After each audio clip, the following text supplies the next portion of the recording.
How's it going, guys? I'm Aaron from PhoneDog.com, and just because it's getting dark outside doesn't mean the phone fun stops just yet. We've got two 4G LTE devices from AT&T in the house. One is the Samsung Galaxy S2 Skyrocket, one's the HTC Vivid, and we're throwing them together, pew, pew, pew, like that, in an epic dogfight battle to see which one's the best. Now, on one hand, the Galaxy S2 Skyrocket, dual-core 1.5 GHz processor, while over here you have a dual-core 1.2 GHz processor, but both have 8-megapixel cameras, both have large displays, and both, of course, support 4G LTE. Which one's the best? We'll have to find out in the dogfight, but first, special thanks to Best Buy Mobile. When you go into Best Buy Mobile, you'll walk out working regardless of which phone you get. They'll help you set up your email, your web, your call settings, your camera, and more. So when you walk out that door, you're set up in Best Buy Mobile style. Let's take a look. Which one's the best device in AT&T's new 4G lineup? Is it the Skyrocket? The Vivid? We'll find out in the dogfight, which starts right now.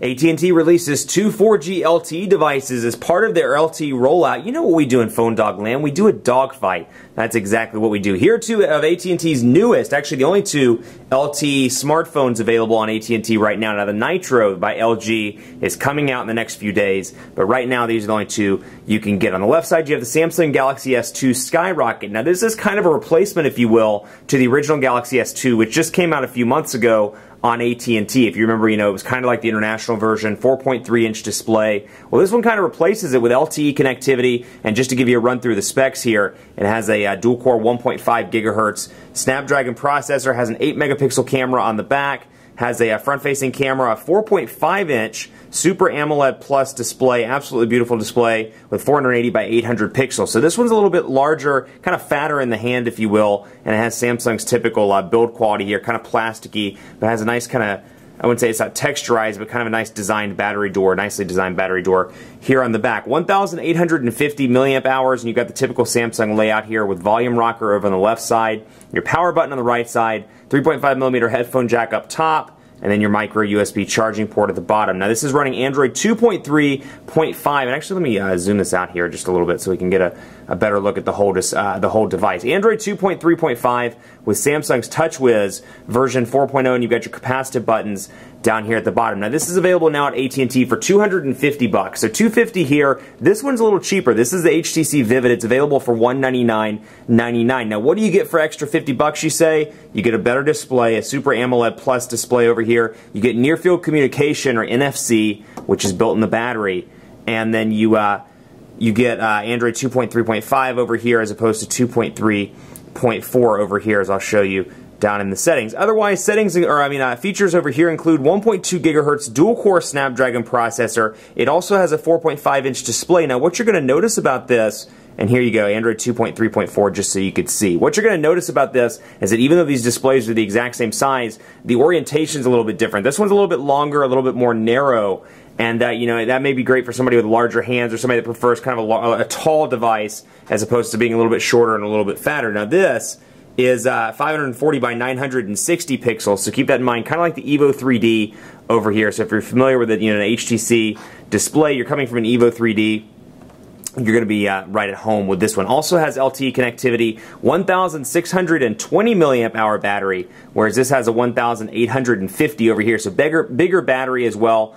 8-megapixel camera with dual LED flash, then you got a front-facing shooter over here. Now, like I said, Android 2.3.4, but it's packing HTC Sense version 3.0. So, for the most part, minus little things like 0.4 and 0.5, these are both running Gingerbread, and they're running the latest versions. They're actually, I take that back, this one is not running the latest version, because the latest version of Sense is 3.5, but they're both running up-to-date versions of their manufacturer's platforms. You've got TouchWiz 4.0 over here, you've got Sense 3.0 over here. Now, even though they're both Android devices, dramatically different experiences on both of these devices. And just to kind of walk through and tell you and give you a comparison here, you've got your typical AT&T stuff on both of these devices. You have Code Scanner, Family Map, you have Navigator, you have Google Books over here, but you have, let's scroll down through, featured apps on both of these, and you'll notice immediately that TouchWiz 4.0 scrolls kind of like iOS, scrolls from left to right as opposed to up and down like Sense 3.0, so that's a little bit of a change. And you'll notice down here I can sectionalize it by frequent, downloaded, or all apps, so keep that in mind as well. HTC Hub and HTC Likes, which I'm so glad those are pre-installed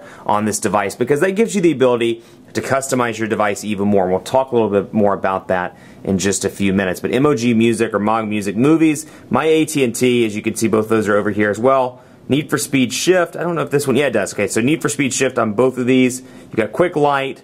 You got Social Hub, which is a Samsung thing over on the Skyrocket. And then over here, you have, and it's funny when you work with both of these side by side, it's kind of hard not to scroll up and down on the Skyrocket or scroll side to side on the Vivid, but small problem. Visual voicemail over here, and then YP Mobile on both of these devices as well, and visual voicemail over on the Skyrocket. Now you'll see some differences here to the dock, to the bottom part here. You got your dock down here with menu for your phone, and then your personalization shortcut. Down here you have some shortcuts, phone, messaging, web, and application. Now these three can be interchanged. If you want another application down there instead of phone, for example, or instead of messaging, you could bring contacts down. And then here's what your network or your notification bars look like. There are some differences here. You get shortcuts up here in TouchWiz 4.0 to Wi-Fi, Bluetooth, GPS, flight mode, and screen rotation, whereas over here it's a little bit different. You get quick settings, the tab, you can flip back and forth between those, and you'll see the AT&T network ID on both, but I can flip back and forth, and then I can access Wi-Fi, the hotspot, mobile network, Bluetooth, GPS, and then I can directly access my memory manager here through HTC. So I can see what's running. Let's say settings is the only thing I can hit. Kill all, refresh, and I can use some more of that 1 GB of RAM that I have on this device. Now same thing over here. It's a little bit different. I've got an active applications widget where I can click on that, or I can access it from the settings, or the applications rather, and then I can come in here, and if I had any active applications I could exit all of those. So both come with great built-in app killers. You don't have to worry about downloading any third-party programs like Advanced Task Killer or anything like that. And both have 7 home screens as well, and you can see this has the typical HTC carousel over here, whereas this one just scrolls from left to right. Now that said, you can scroll back and forth without having to, it'll scroll back and forth. It does wrap around as opposed to not being able to wrap around. And it wraps around as opposed to not being able to wrap around. That's pretty good, Aaron.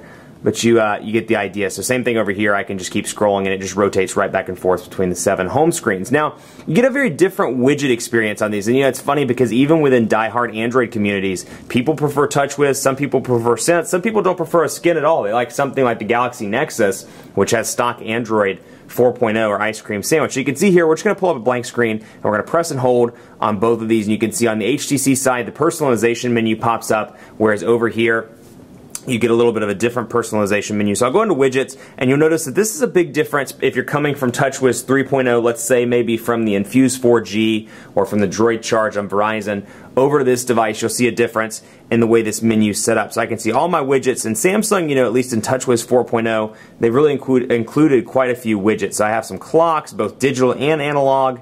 I have a bunch of, in addition to the Google stuff, I have a bunch of additional widgets. I have power savings, traffic, and more. So let's bring up, just for example, let's find calendar, and we'll go ahead and slam that one on the screen. So we'll bring up agenda, for example, and pop that out. Now, obviously, it takes up the whole screen, and one thing I really like that you can't do on HTC is customize, and this one may not be customizable.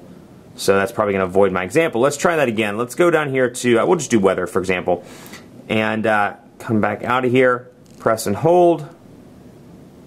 I don't know why. There we go. Perfect. So I can customize the size of this, which is really, really nice. Okay, so apparently I can only customize within this grid, so I can make it that size.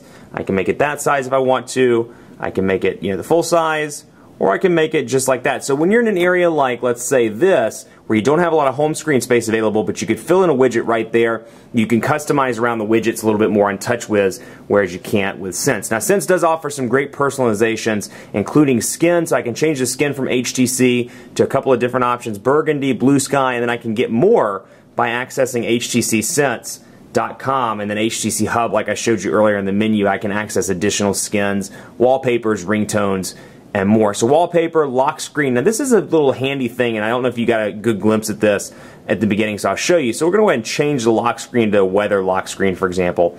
And then I'm going to close it out, turn it back on. You can see it's going to bring up the Charlotte weather right now. So current weather, highs and lows, and then it has a nice little animation. Now I can click the ring and let go to go straight into the home screen, or I can put my frequently used applications here and scroll down to mail, for example, and as soon as I let it go in the ring, it'll automatically open mail. So that's a nice little personalization touch, and then you have the typical widgets over here. Now HTC makes some beautiful widgets. They do a really good job, and they offer quite a few options. Calendar, agenda view, and then kind of a smaller view, but the unfortunate thing is when you put this on the home screen, we'll hit OK, for example, there's no option to customize beyond that. So if you're in an area where you only have limited space, you kind of got to rely on what HTC has pre-installed on the device. You can't customize the sizes yourself like you can on TouchWiz 4.0. So again, some minor differences there, some minor appearance differences, but overall you're kind of getting the same Android look and feel with this. And even though the processor is a little bit slower on the Vivid, I don't really see a significant speed slowdown. Now HTC Sense is a memory hog and does kind of hog up the resources, and I would say the Skyrocket's ever so slightly faster. I've been working with these for a couple of weeks,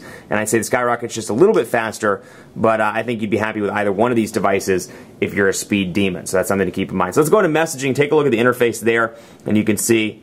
Go ahead and load it up, and you can see some differences here again if you're coming from an older version of TouchWiz, and then we'll click here as well. So we're going to go in here. You get 3 different keyboard options on this device. You get Android, Samsung, and swipe keypad.